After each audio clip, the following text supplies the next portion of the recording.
Hello, everyone, and welcome to another episode of Productivity Mastery, the podcast that's bringing you very inspiring leaders from all across the world. And I'm sitting right now with my cup of coffee here in my hotel, actually in Greece, where I'm having my holiday, my vacation.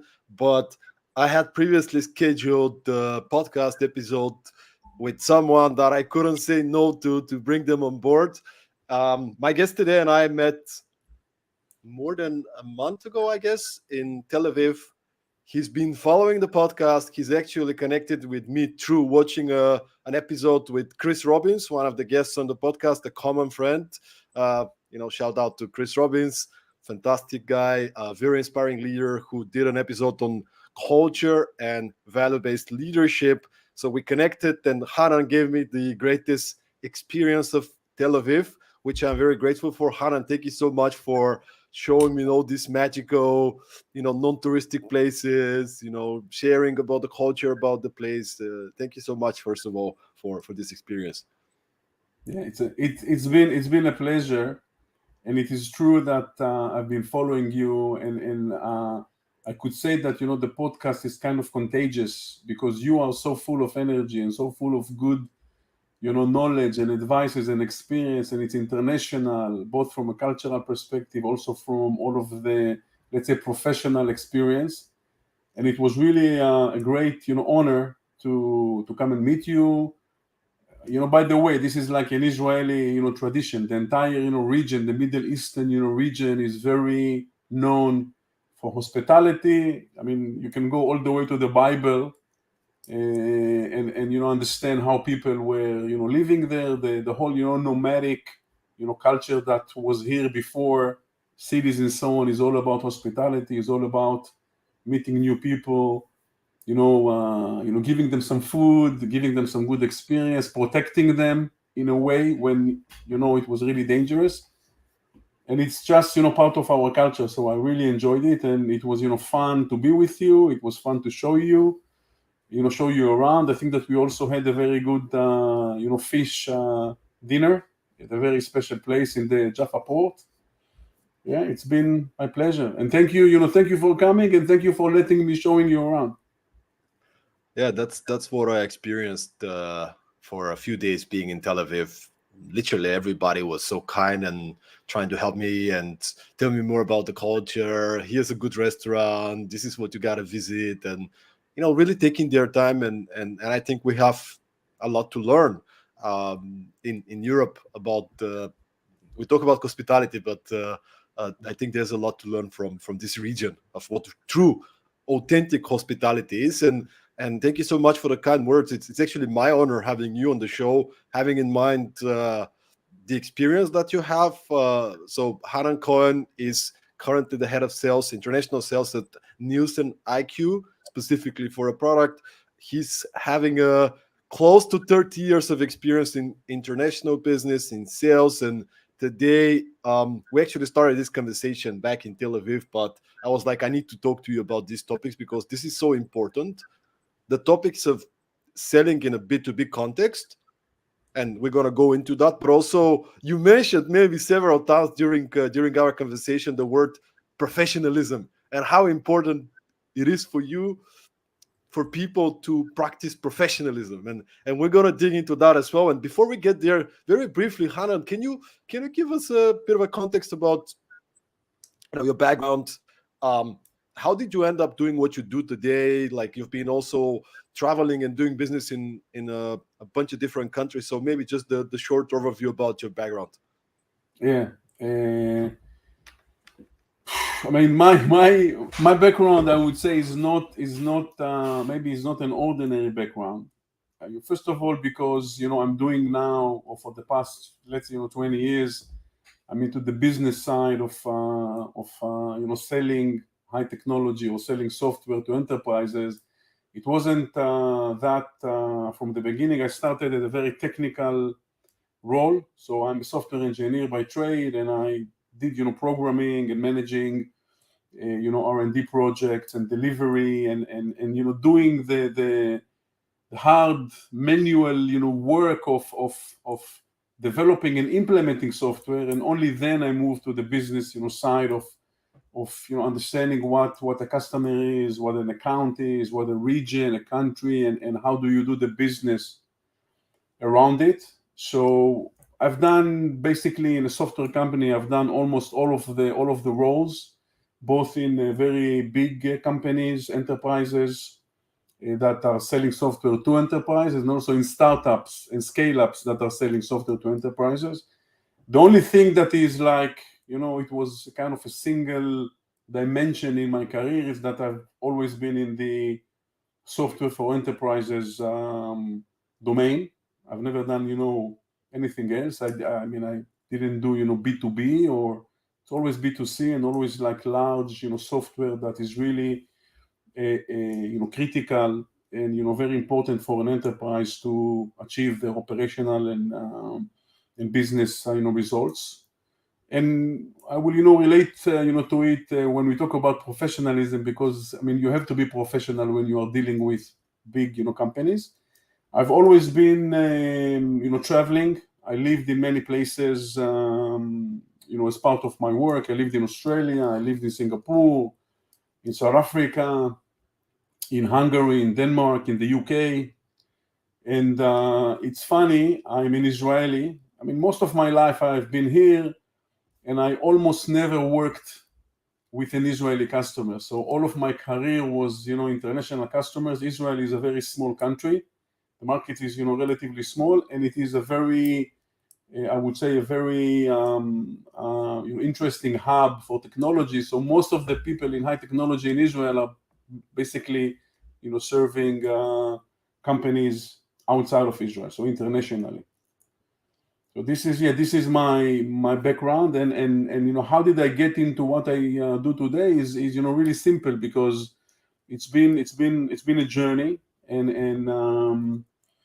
I was called by the CEO of this particular company I am working for, to come and join after his startup was acquired by NielsenIQ, which is a very big international corporate, 30,000 employees, presence in 90 countries.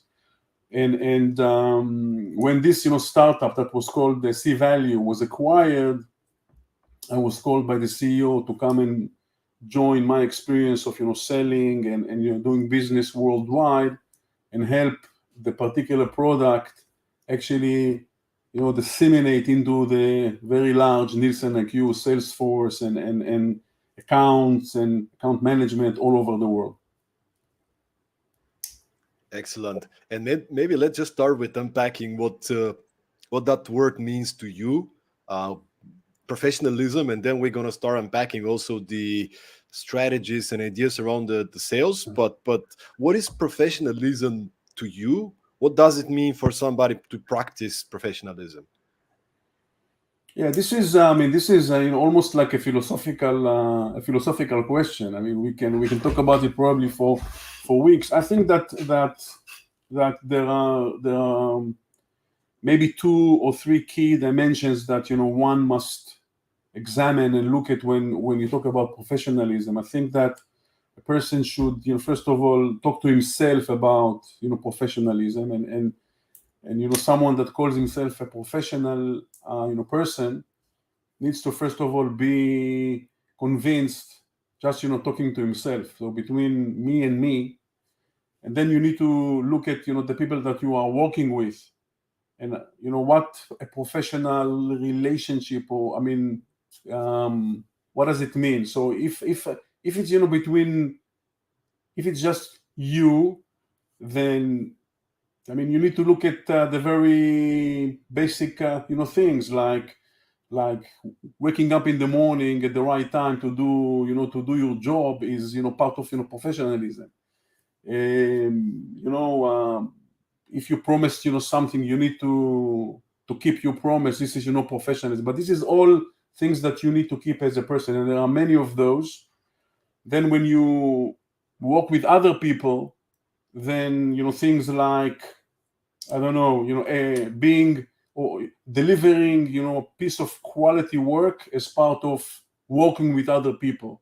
Someone asks you a question, you need to make sure that you add value and not just say, okay, talk to someone else. And also, I think the third layer is who you are serving, so your customers. And by the way, whatever I'm saying is relevant to any profession. It can be someone that is selling vegetables at the market, someone that is working in a bank, and someone that is selling software like me. So personal perspective, colleagues perspective, and also who you are serving, so customers perspective. And customers, obviously, especially when you are selling, the most, it's a key aspect of your business. So you need to always ask yourself, what would be professional to your customers, or how are they going to hold you, professional? And this goes to a lot of depth, like, first of all, understanding the business of your customer, understanding, the challenges of your customer, understanding the particular requirements in a particular engagement. So a lot of knowledge, a lot of professionalism, in the sense that, okay, I need to sound professional, I need to deliver professionally, I need to be at the top of my game from a customer's perspective. So just to summarize holistically, it's three layers: a personal aspect, colleagues and the people that you are working with. By the way, colleagues is 360. It's your managers, your people who report to you, and also your colleagues, and the customers. And the customer, it's also very, very interesting, because each and every customer and each and every engagement, there are always several people that are part of the engagement. And I am a key believer that you need to be professional to a secretary that is, for example, helping you get a meeting, and also to the CEO and everything in between. You cannot distinguish, because each and every part of this engagement deserves a professional, handling. So a professional by the way that you talk to people, by the way that you're handling yourself and your time and your deliverables, and you're being serious about what you do and understanding. And yeah, maybe it was a very big, like a very long, answer, but to me, it's how passionate I am about it. So I do, and when you talk about it now, there was one word that keep coming in mind, and correct me if I'm in the wrong direction, but it's preparation. It's a preparation, and I mean, just to give an example to the audience, we were talking about it right now. I mean, look at you. You have a nice shirt. You're well dressed. The shirt is matching the colors of the show. You ask me all these questions before the podcast. You get yourself a professional microphone. You got ready and you prepared so you can deliver and you can be professional in this podcast, right? Like, so it's the mindset. Like, hey, I promised Toyan I'm going to be professional, right? It's my word. And I wonder, because you've worked with so many different countries, companies, customers, and so on, what do you think generally people are getting wrong in terms of professionalism? Like, do you feel like, what are the areas that we need to get better at when it comes to being a professional? Yeah. First of all, I think that this is it has to do a lot with training, and a lot with it's the professional environment that makes you a professional eventually. And I have some very good examples, or maybe I should say bad examples, of companies that I worked with that the entire culture was not really professional, and it goes from leadership all the way down. And it is really sad, because people may spend years in such a company without getting the right leadership and the right training as to what professionalism in any aspect. It can be about R&D, it can be about delivery, it can be about product, it can be about marketing, it can be about the entire mindset of the company as to whether they mean something in the market. So very bad examples of companies like that. This by the way can happen in our industry, in the high technology industry, because of the venture capital that is basically feeding it. over the past years, there's been a lot of money, going into this industry and not necessarily invested in a professional way, therefore not really, being, used by not, professional companies. On the other hand, I worked with companies that built me as a professional. I can give, one example, Amdocs, a very big, telecommunication software company out of Israel. It's a $5 billion company, 25 or maybe even more now, 25,000 people around, the world. And the essence of the company, everything that the company is doing, and also the employees and, the training structure and the programs that such a company has to make sure that people working in the company are professional. This has actually, built me. Now, culture-wise, it all goes. The word preparation that you use, and I know that we also talked about it, before when we met. I think that, preparation is a key. You cannot be a professional person in an instant. You need to work on yourself. You need to work, as I said, on your relationships, and you also need to work to fully understand your customer and come out as a professional person. And culture-wise, it's funny that I'm saying it, but Israelis are not the most preparing culture. Yeah, we are known around the world for ad hoc creativity and being able to find a lot of maybe good solutions to difficult problems in a fast manner. I mean, you can see it in hackathons, things like that, and you can see it with the amount of startups per capita and so on.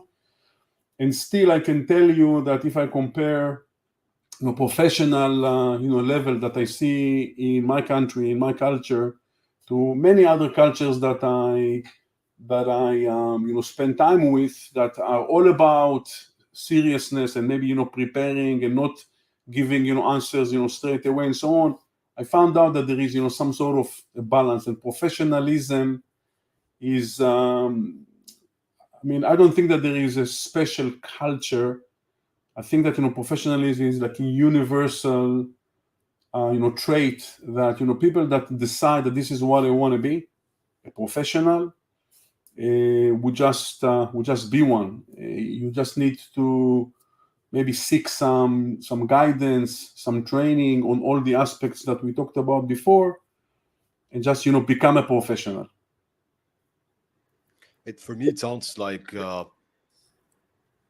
this is what I choose to do, and I'm going to do whatever it takes to be the best of it. I'm going to read the best books around it. I'm going to get a mentor. I'm going to get, if you are in sales, like have my pitch, do it many times in front of other people, get feedback and make it better. I'm going to show up on time. I'm going to dress well. I'm going to be a professional. I'm going to learn the culture of the specific whatever customer and culture they're coming from, and I'm going to learn it and respect it. So I gotta be ready. I'm gonna be the best that I can be. Whatever industry I decide to be, I'll do whatever it takes to prepare and to be the best that I can be, learning, improving, getting better, receiving feedback, showing up on time. That's kind of the mindset I feel, right? Yeah. I like anything in life, you try to find a kind of a recipe. Okay, you want to be this or you want to be that. In my eyes, the recipe for professionalism, funny enough, is quite simple. It is working backwards from the required achievement. So let's say that you want to be, I don't know, the best falafel a shop. Yeah, you don't start by saying, yeah, I need this, I want to prepare. No, you want to start by looking at your vision and then translating backwards what is the plan to get there. And part of being a professional is that you make sure that everything that you've outlined as a plan is going to be realized. So it's really simple. It's this. If someone asks themselves, what should I do to be professional at a particular thing? Let's say that you want to be a very professional salesperson in a particular company, in a particular region or culture or whatever. You need to say, okay, what is the best vision? What is the best goal that I should strive for? And then do or create a plan. And sometimes it will take you 2 years to get there. Sometimes it will take you 2 weeks, depending on the task. If you set up a goal which is a professional goal, and you know that everyone is going to look at it and say, wow, I mean, this is an amazing achievement, and you reverse engineer it in a way to whatever you need to do, and you measure yourself on a daily basis or on a periodical basis as to whether you are on the right track. This is professionalism. This is true, and this is the only recipe to be a professional. So set the goal, make sure that you have a very solid plan to get it, and it goes to what you said before. If you feel that part of the plan is that you need someone to mentor you for a while to help you bridge a gap, that's professionalism. If you need to spend some time reading a book or 2 books or 5 of them to make sure that you understand the matter in the right depth that is serving your plan, that's professionalism. It doesn't work any other way. This is what is nice about it. It's almost scientific and mathematic in a way, because everything can be set as a goal, everything can be planned, everything can be measured. And by the way, if you are not hitting a particular milestone in your plan, understand why and find a way to meet it. Because the beauty of it is that you will never get to the goal without accomplishing the plan.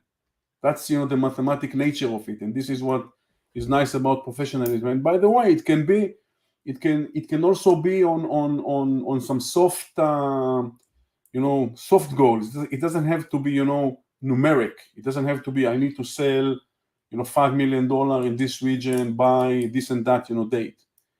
It can be something that is not measured by numbers. It can be measured by something else, but still there needs to be a plan for you to get there. And by the way, this is the core of all my teachings connected to productivity and performance, like at the core of anything. And you can actually get any book about productivity, about time management. And it's funny, Hanan, because when I do a workshop somewhere, people will usually start asking, what app should I use to organize my time and set my goals? And I'm like, how do you set your goals right now? Show me. I don't set my goals now. But what app should I use? I'm like, you don't need an app. You need a piece of paper, and you need to start setting the basics in place. All right? Set up the goal, aim high, be specific, be measurable as much as you can be concrete, set a time period, a deadline, and then build it backwards, as you said, right? Like, what are the core objectives that will help me to achieve this goal? If this goal is a 1-year goal, what has to happen the next 3 months? What are the milestones, the concrete, measurable as much as they can be? And then I build it backwards, right? Like, everybody knows that. Most people know that, right? In any corporate, you have cascading, you have some sort of a methodology, but it's another question. Do we actually do it consistently? First of all, do we have concrete goals? And we're going to go soon into talking about sales as well, but do we have concrete goals? And then have we evaluated the different opportunities, the different ways to achieve these goals? So we came up with a plan that's effective. We didn't come up with the first idea and then just went with it, but actually we evaluated the different opportunities in terms of how can we plan so that we achieve this goal? What are the different options and opportunities? From all of these, which one is the one with the highest leverage? Okay, now that we know, we all align around it, let's commit. And that comes with discipline as well, because it's so easy to get distracted, right? Yeah, and it is. I mean, I completely agree that this is the foundation. The foundation of professionalism is exactly that, setting goals and making sure that there is a solid plan to reach it. Now it gets complicated, when for example, you can set up. Let's talk about someone's personal life. Okay, you can set up a goal to improve your relationship with your wife or with your husband or with your son, like family, or with your parents. And maybe it is at first not a measurable goal, but it's just like a qualitative goal, not a quantitative one. Immediately you need to think, okay, so this is like, I want to improve, but okay, what are the numbers around them? How do you see it? And it may be something between you and maybe you and someone else, and the plan would be very easy, because guess what, you just need maybe to, I don't know, to hug them more, to talk to them more, to meet them more, which is like very small steps, and then you reach your goals. When we talk about professionalism at work, I think it becomes much more complicated, because it is not your plan. Okay, when it is a personal achievement or a family or relationship achievement, it is between a few people that are very close to you, and things are easy, because the small contracts you sign between you and yourself, or between you and someone else, are very easy to manage. When we talk about work, and especially the line of work that I do, and I think that a lot of our audience are probably working for companies, and they are not alone, and sometimes the goals are not even their goals, they just participate in a bigger picture. Then I think that there are several dimensions to how you look at it, because you need to be, first of all, you need to make sure that if it is your goals, make sure that you are part of setting them. So be part of the process.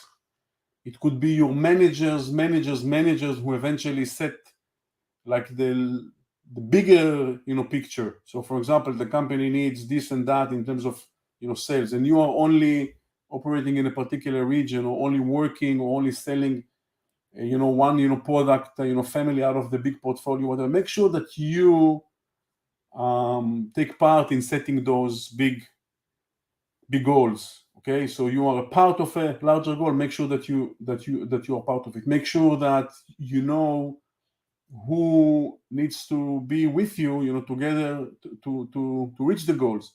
I'm saying that because eventually the plans that you will set for yourself are not only for yourself. It needs to be part of a larger picture, and it makes it much more complicated. And guess what? The more you are involved, and the more you impact, and the more you interact with other people in the goal setting phase, the better success you will have, because eventually you will take part in something that you created, and people that are working with you along the way, they will understand why this is required now, or this is required in the next week, because they were part of it as well.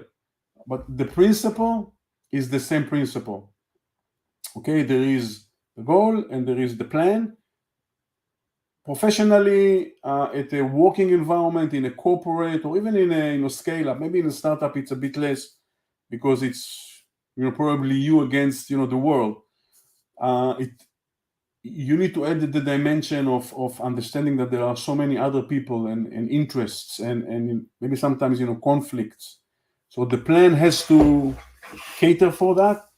And this is another layer of professionalism, because it's no longer your plan, it's a common plan. So it's a bit And tell me complicated. about that. By the way, tell me about that.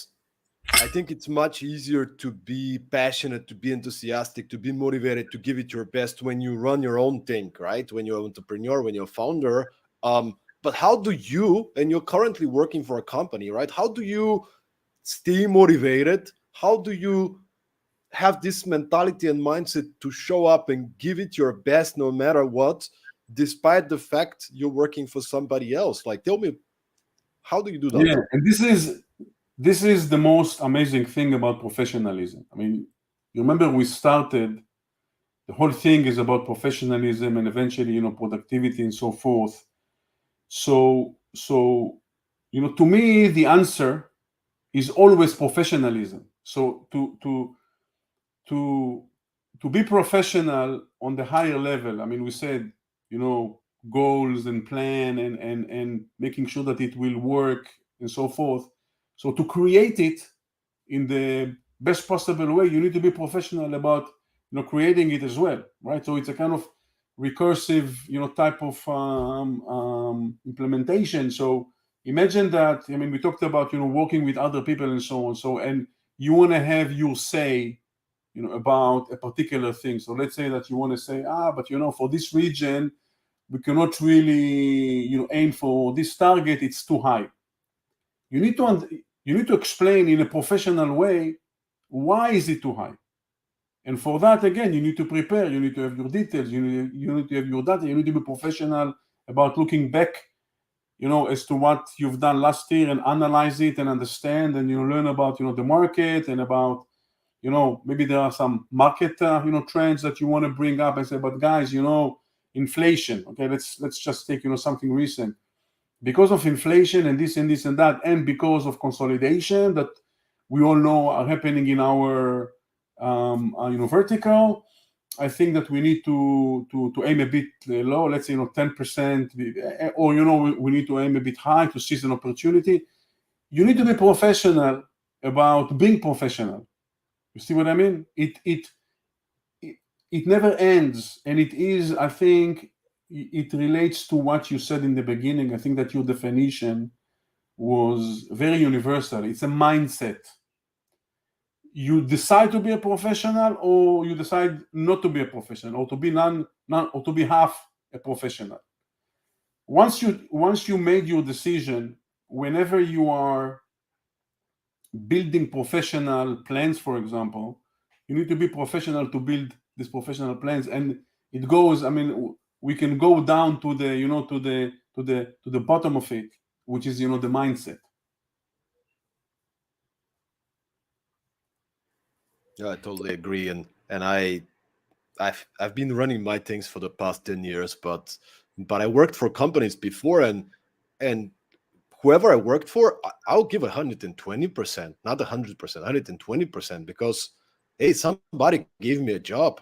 Somebody trusted in me. I need to show the same. Like, in my mind, it's like, it's not even a question. Like, if I will deliver the value or not for this person, for this company, I don't know. But I gotta give it my best to learn, to understand, to ask the right questions, to clarify my priorities, to understand what are the kind of things that, when I do them, deliver most value for the company that I work for, I've been hired for, to give feedback whenever appropriate, like everything, right?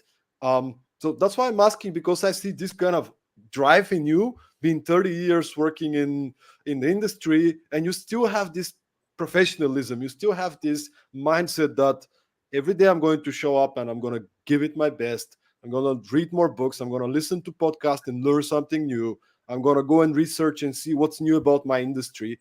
So you're not sitting on former achievements and hey, I've done enough. I don't need to learn anything. I'm fine. I just have to keep like. So that's what I'm excited to hear. How do you find this energy, this enthusiasm to keep going? Yeah. I mean, this is a very good question. People that know me, they call me Hanan 2000. Why 2000? Because it's like I'm in their eyes I'm always on 2000 RPM. Like I'm never idle. I always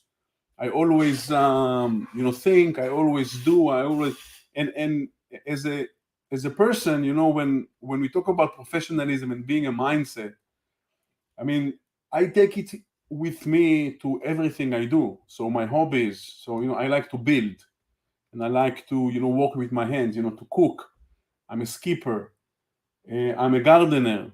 So I mean, everything that I do, I try to do it in the best professional way, because that's the only way that works for me.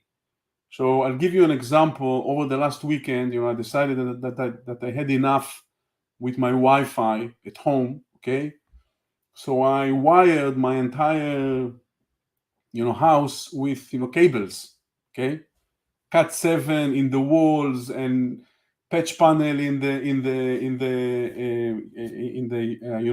communication or electricity cabinet, and people look at me and say, but I mean, how do you know? I mean, it's special tool. I say, okay, but because I'm a professional, I looked at it in the most professional way. I read, I went to do the internet, I saw.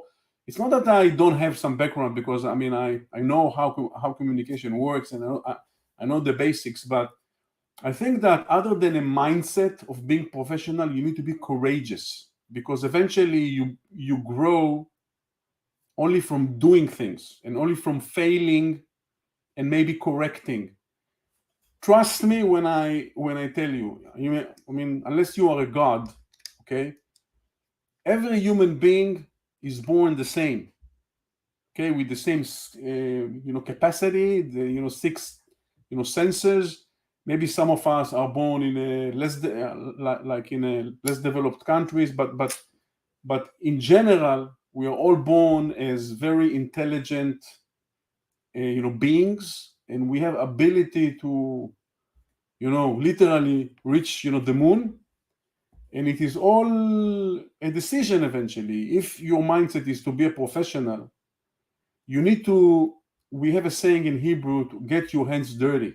Okay, and you cannot find anyone professional. I mean, look at the top layer of professionals, the ones that are very successful and whatever, and every layer beneath.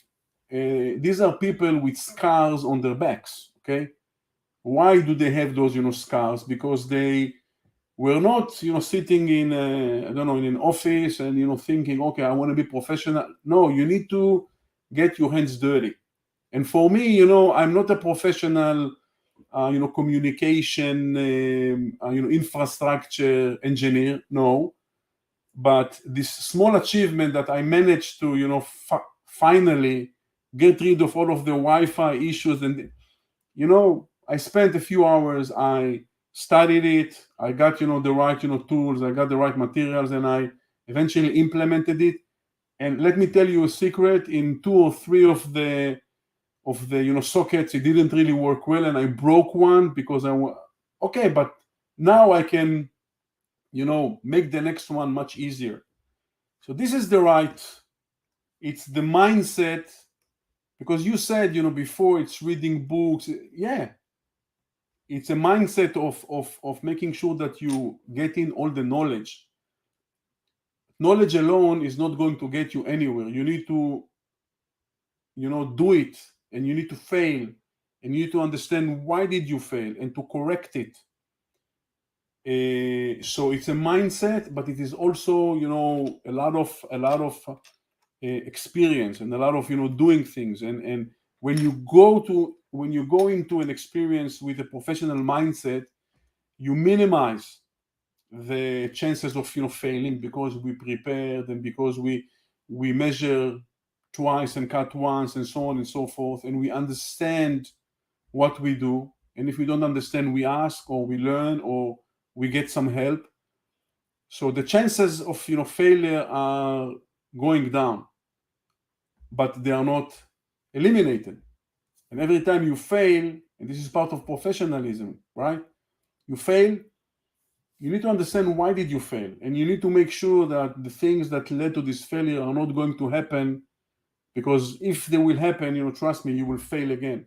If you eliminate them, you reduce the chances of failure again and again. And this combination of drive, of doing things, of making sure that you experience the work that you want to do and the goals that you want to achieve, and alongside that you get experience, you seek advice, you listen more than you talk. we talked about those tips or small things.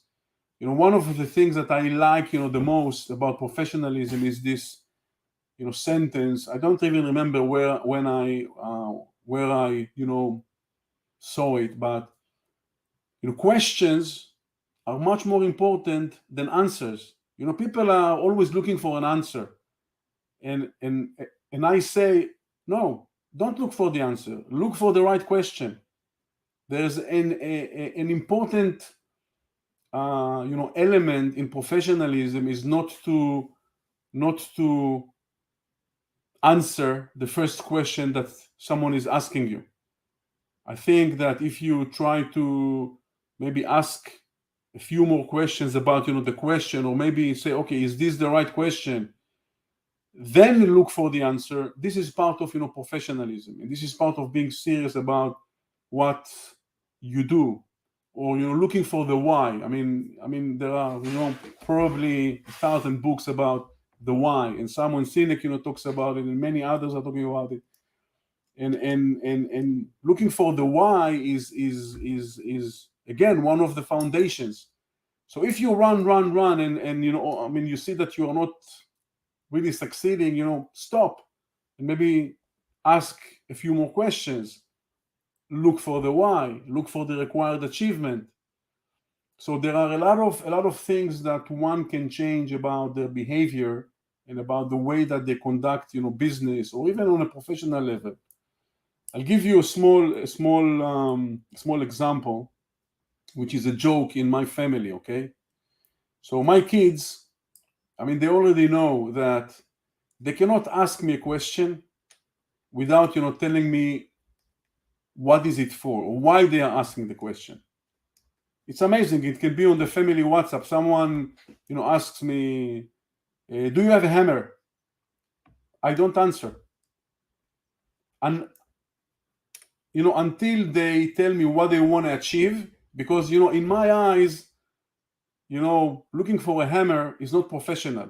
Okay, you need to look for a solution for your problem. And if I don't understand what the problem is, okay, I can give him a hammer, but maybe he's going to break whatever he's trying to fix. But he can tell, they can tell me, I need to do this and that. I said, no, but you don't need the hammer. You need this because I have a much better tool. Oh, don't do that because you're going to break it, or something like that. And this is a small funny example from my family life, and they are by now they are laughing at me, yeah, because they tell me, yeah, but I need a hammer. So no, tell me why you need it. I'm almost Because you won't religious understand. about it. Yeah, so looking for understand. It's the whole picture. You when you know the context, when you know the objective, there's multiple ways to solve this problem. But if you just say I need the hammer, yeah, but that might not be the most effective tool to solve the problem, and I might not be able to give you what you need. And what I'm curious to hear from you is, was there, because we're also talking about B2B sales, right? But was there anything in your philosophy, in your understanding, when you were starting, that currently, with all the experience that you have, you'll say, oh my God, how could I do this way? Like, was there any perceptions, any beliefs about sales that turn out to be completely wrong now that you have experience? yeah. Yeah, I think like anything in life, there is the aftermath. After working for so many years, you say, okay, now I'll look at it from a different perspective. I think that I'll give one example which is really crucial in the sales domain. And it for many years I was selling. Okay, I was concentrated on selling. So I saw my goals, or my being basically as a salesperson, that I need to sell, because this is what a salesperson is doing. And after many years of having this philosophy and then starting to be successful with it and really closing big deals and increasing or enhancing the relationship with big customers and so forth, and selling to them again and so on, I completely changed my view, which helped me to reach the level that I'm at now professionally. And I changed completely the perspective. I stopped looking at sales as sales, and I started looking at sales as buying. And the minute I completely changed my perspective on sales to I am not selling, the customer is buying. Okay, and by the way, I used to do workshops and whatever, and this is one of the key one of the most interesting part in a workshop is how you take a salesperson that is like a guided missile, hooked on selling, and you transform them into, okay, but you are not really selling. The customer is buying. This complete change of perspective, because once the customer is buying and you are not selling, you put yourself in the customer's shoes, you really understand the pain points, the challenges, the different personas, because someone might be just signing the check and he needs to make sure that it fits into a budget. And then you start really understanding, okay, but what is the buying process? And all of a sudden you understand that all of your sales beliefs, all of your sales plans, all of your the way that you forecast, okay, because part of our work is actually forecasting, because we are part of the system, right? Completely change. And then you ask yourself, okay, but so what?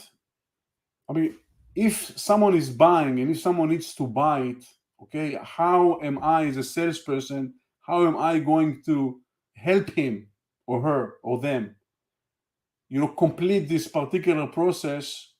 And it is so different than selling, because all of a sudden you need to help someone complete the buying process, and the way to reach your goals become completely different. Because if you as a salesperson, let's say that you set yourself a goal and you say, I need to do this and I need to do that and I need to talk to so many people, the marketing funnel, the basics of leads, opportunities, and so on. You need to do that. And all of a sudden you say, okay, but wait, what is it helping me that I'm talking to him?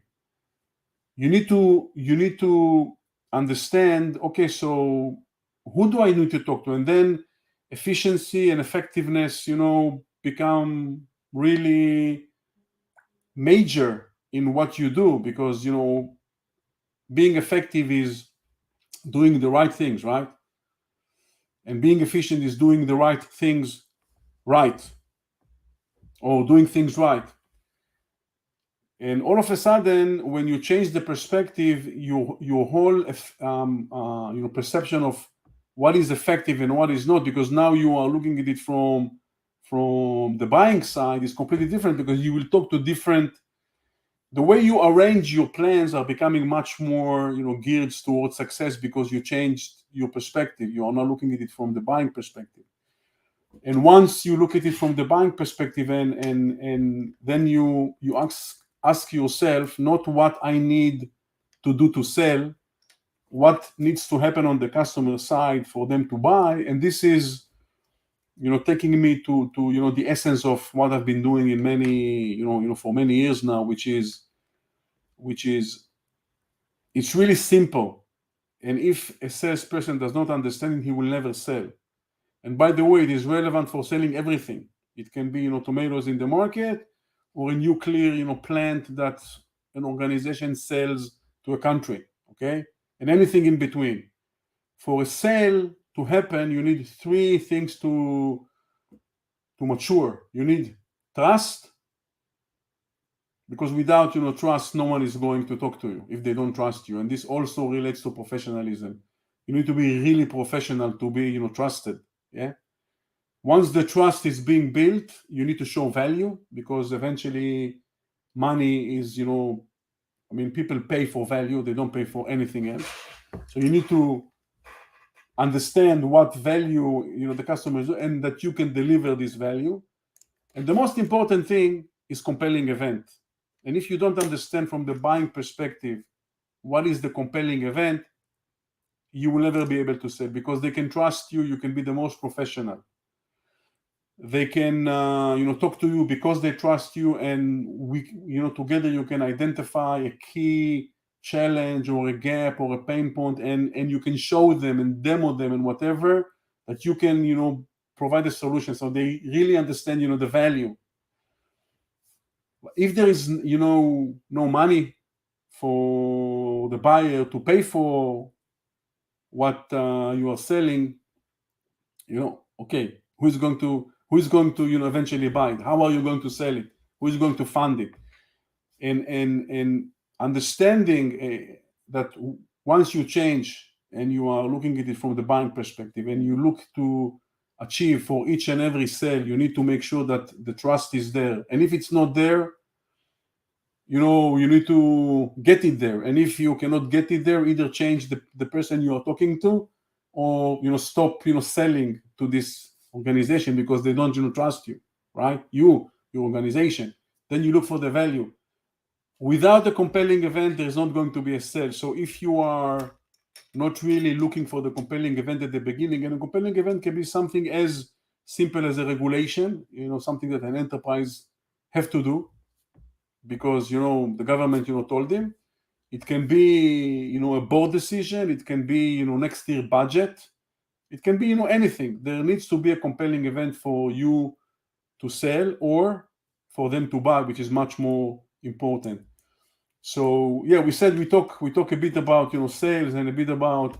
So if I want to summarize, the two things that are most important for a professional salesperson is the buying perspective, and fully understand your customers, the personas, how is the buying process happening, what do you need to make this buying process happen, and so on. This is very important. And by the way, it has nothing to do with what you are selling, or with your material, or with your presentations, or with your marketing collateral, because if there is no match, it will not help you. So change and make sure that you adapt, and trust, value, and compelling event. Look at it at each and every opportunity that you have, because it will really, really help you become effective, and look for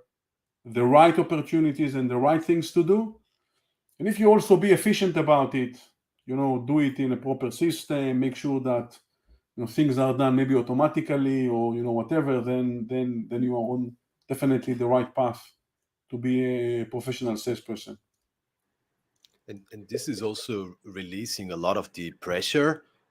There's so many, and by the way, there's many founders, entrepreneurs, ambitious business professionals listening to the podcast, and specifically founders, entrepreneurs. Many of them will say, "I'm just not a salesperson, right? Like I don't like to sell. I'm gonna hire somebody to sell." What would you tell to these kind of professionals out there who come up with, "I'm just not a salesperson"? Actually, the best salespeople are the ones that are not salespeople, because a salesperson has a certain image. Okay, how we are all living and moving around with stereotypes in our heads and whatever. And imagine, let's take the most common example. You go into a used car dealership. I mean, you don't trust the salesperson who is coming, because you know that he's going to probably sell you, I don't know, a broken car, or whatever. There is this stereotype. And let me tell you, let me tell you a true story, funny story. Many years ago, this is, again, part of my hobbies and whatever. I owned a kind of a ranch with a few friends. Okay, we had a riding school with horses. We had weekend activities with animals. Very nice place, many years back. And the term horse trader, right? Like a horse, trader, or horse, merchant. I mean, these are like the most, I don't know, people think that they are really like, con men, right? And I got to experience, firsthand, because we bought from this guy a particular horse for the school, and we paid X. And never mind the story, but after a while, we had to shut down the business, okay, and move on. So when we bought it, okay, I mean, we look at the horse and we walk it around and whatever, and I tell him, but look, I mean, the hind legs are a bit skewed, and say, no, it's not a problem, it's a good horse for this, for that. And eventually we paid him, I don't remember how, but let's say X. Okay, so it was some negotiation. When we closed the business and we called him to buy the horses, he offered for this horse like 10% of what we paid for it. And I asked him, but why? I mean, look, he said, look at the hind legs, they're skewed. I mean, so a salesperson, especially one who is selling horses and cars, are not the best. You don't come up as like the most honest or the most trustworthy person. This is a stereotype. It is a stereotype to the level that I really consider changing my title, not of head of international sales, but head of something else. I don't know, head of helping my customers achieve their goals or whatever. Yeah, but obviously there is no such title. An entrepreneur, especially someone that comes from a technical background and someone that can really articulate very well the problem that he is solving. Why is it so bad? Why his customers are suffering because of it, and he can explain what the solution is and how it is solving it, and how eventually whoever is going to buy it is going to be better business-wise, operational-wise, and so forth. If he's not a salesperson, he can do a much better job to pass a message and whatever. I think that the question should be different. The question should be whether those entrepreneurs are doing or running the right sales process.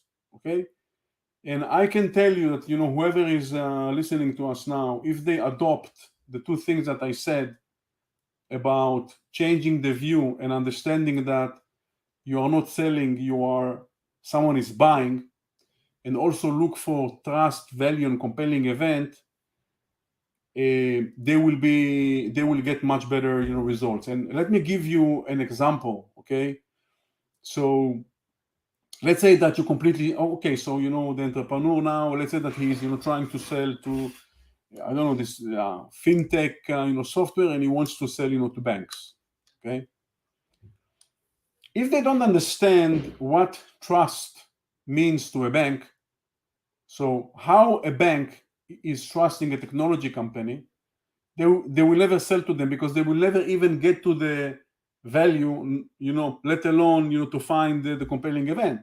Yeah, if you come to a bank without understanding what security means to a bank, what redundancy means to a bank, what performance, so all of a sudden the entrepreneur that was worried all day long about his features or the functional features of the product, all of a sudden he's hitting a brick wall, because they never thought about the non-functional features. And guess what? The bank, to generate the trust, first of all, they need to understand what is the non-functional features of your product, regardless of what the product is doing. So do you have security? Do you have GDPR, like, data, privacy? Do you have this?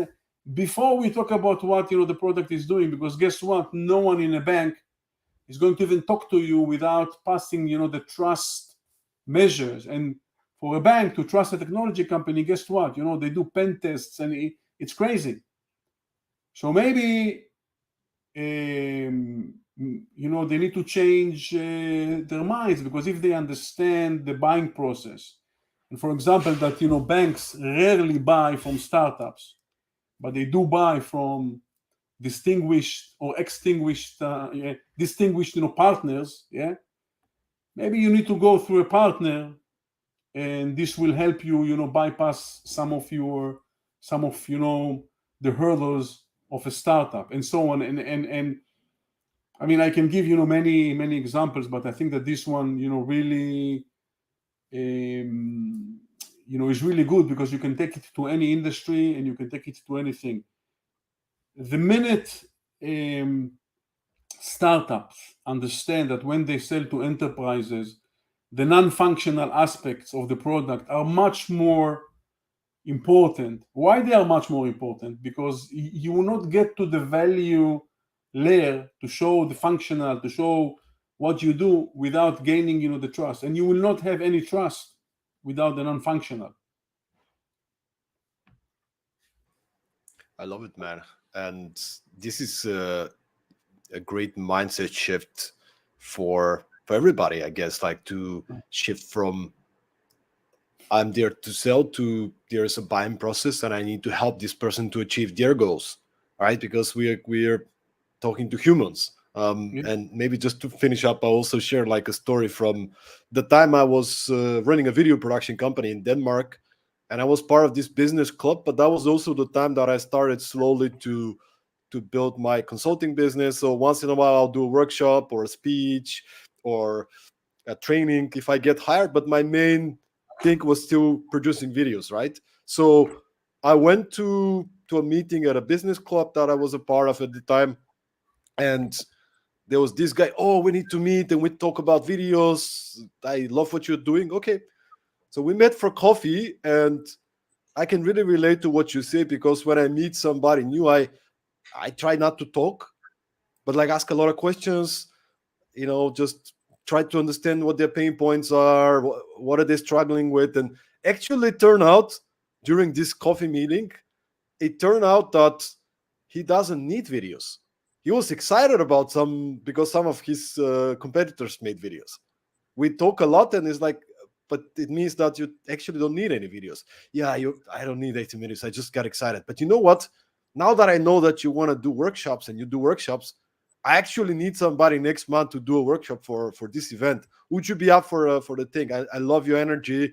I love how you think. I think you'll do a great job. So I ended up actually doing a workshop for the guy. Completely different thing, right? Yeah. But it was because the same. I wasn't there to sell him something. I was there to listen. I was there to understand, to assess the situation, and of course, we did for him to understand what I do. But it was maybe, I don't know, 80-90% listening and asking questions, and it ended up with helping this person with whatever they needed help with, which wasn't the thing that we discussed initially.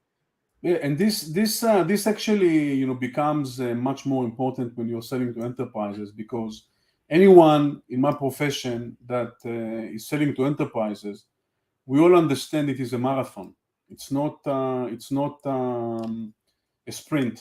And you may talk to someone today and ask some questions and get your understanding better, because remember, we come prepared, so we already understand a lot about their business, a lot about the market. By the way, I mean, these days almost everything is public. You can get the click of a button, you can understand almost everything.